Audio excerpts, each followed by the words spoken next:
Hi guys, അപ്പോൾ നമ്മൾ ഇന്ന് ബീഫ് കൊണ്ടൊരു വെറൈറ്റി സംഭവം ഉണ്ടാക്കാൻ വേണ്ട. വെറൈറ്റി എന്ന് പറഞ്ഞു കഴിഞ്ഞാൽ നമ്മൾ ഇന്ന് ബീഫ് ഫ്രൈ ചെയ്യും. ഫ്രൈ ചെയ്യണതിൽ നമ്മൾ പൊടികളൊന്നും ചേർക്കില്ല. മഞ്ഞപ്പൊടി, മുളക് പൊടി, മല്ലിപ്പൊടി, മസാലപ്പൊടി ഇതൊന്നും ചേർക്കാണ്ട് നമ്മൾ ബീഫ് പെരട്ടി അങ്ങനെ എടുക്കാൻ വേണ്ട.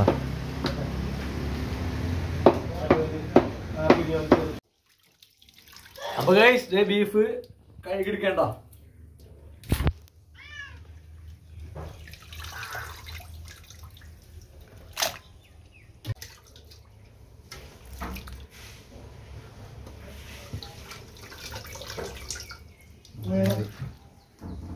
ആദ്യം നമുക്ക് ബീഫ് ഒന്ന് വേവിച്ചെടുക്കണം. വേവിക്കാനായിട്ട് നമുക്ക് കറിവേപ്പില, ഇഞ്ചി, വെളുത്തുള്ളി, പച്ചമുളക്, സവാള, ഉപ്പ് ഇതൊക്കെ ഇട്ടിട്ട് നല്ലോണം പെരട്ടിയിട്ട് ബീഫ് ഒന്ന് വേവിച്ചെടുക്കോട്ടാ. ബീഫ് കുക്കറിൽ അല്ലാട്ടാ വേവിക്കണത്, മൺചട്ടി തന്നെയാണ് നമ്മൾ വേവിച്ചെടുക്കുന്നത്.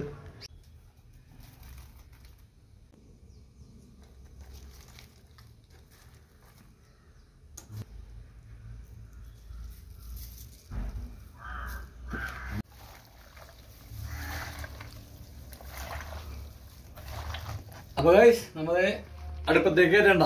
വേറെ പൊടികളൊന്നും ഇട്ടില്ല, കണ്ടില്ലേ? പൊടികളൊന്നും ഇട്ടിട്ടുണ്ട. സവാള, ഇഞ്ചി, പച്ചമുളക്, വെളുത്തുള്ളി, കറിവേപ്പില അത്ര ഇട്ടിട്ടുള്ളൂ. നമുക്ക് അടുപ്പത്തേക്ക് കയറ്റണ്ട.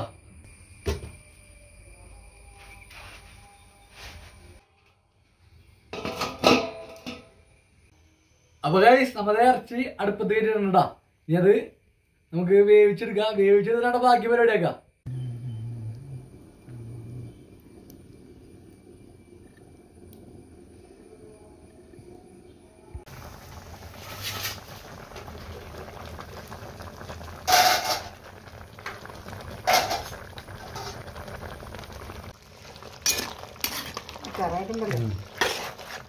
നമ്മുടെ ബീഫ് ഇവിടെ വെന്തിട്ടിടുന്നുണ്ടാ.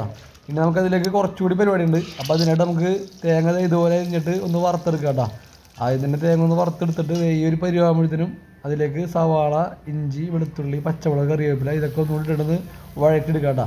ഉപ്പ് ഈ സമയത്ത് ഉപ്പ് നോക്കിയിട്ട് ഇട്ടാൽ മതി കേട്ടോ. അപ്പോൾ ഇതൊക്കെ ഒന്ന് വഴറ്റി എടുത്ത് വരുമ്പോഴത്തേക്കും നമുക്ക് ചതച്ച് വെച്ചേക്കണ വറ്റൽമുളക് കൂടി കളി ചേർത്തൊന്ന് മൂപ്പിച്ചെടുക്കുക.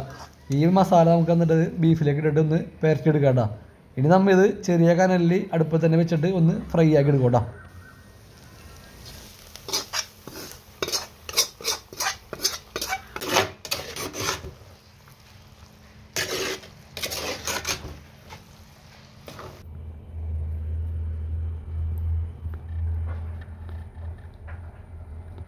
അപ്പോൾ ഗൈസ് നമ്മുടെ ബീഫ് ഇത് ഇവിടെ റെഡി ആയിക്കൊണ്ടിരിക്കേണ്ട.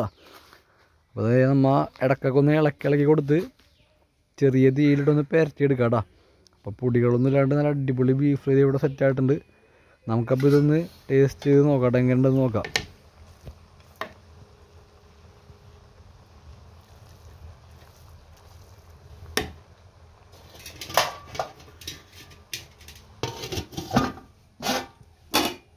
അപ്പോൾ ഗൈസ് നമ്മളെ കുറച്ച് ടേസ്റ്റ് ചെയ്യാൻ എടുത്തിട്ടുണ്ട്. സാധനം എന്തുണ്ടാക്കണം കേട്ടോ. ഇനി ചെയ്യേണ്ടതെന്ന് പറഞ്ഞു കഴിഞ്ഞാൽ കുറച്ച് സമയം ആ അടുപ്പത്തുനിന്ന് വെച്ചിട്ട് പെരട്ടിയെടുക്കുക. അപ്പോൾ നമ്മൾ ഇതിൽ വേറെ പൊടികളൊന്നും ഇട്ടില്ല, പറഞ്ഞ തന്നെ പൊടികളൊന്നും ഇട്ടില്ല. വേണമെങ്കിൽ കുറച്ച് കുരുമുളക് ഇട്ട് കൊടുക്കാം കേട്ടോ. കുരുമുളക് അല്ലെങ്കിൽ കുരുമുളക് ക്രഷ് ചെയ്തിട്ട് കൊടുക്കുക, അടിപൊളിയായിക്കോളൂ.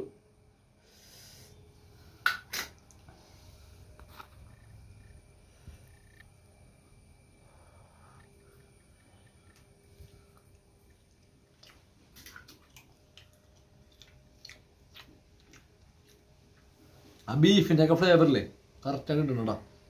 നമുക്ക് വേറെ പൊടികളൊന്നും അതുകൊണ്ടേ നല്ല ടേസ്റ്റ് ഉണ്ട്. നമുക്ക് ചൂടുണ്ടോ അടുത്ത നേരത്തേക്കാണ്.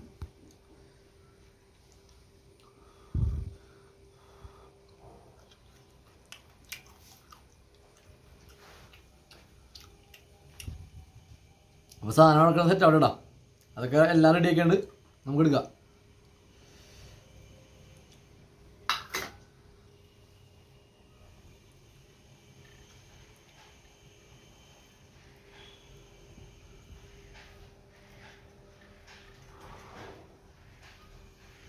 അപ്പോൾ ഗൈസ് നമ്മൾ അടിപൊളി ബീഫ് ഫ്രൈ പൊടികളൊന്നും ഇല്ലാണ്ടുള്ള ഫ്രൈ നമ്മളിവിടെ സെറ്റാക്കിയിട്ടുണ്ട്.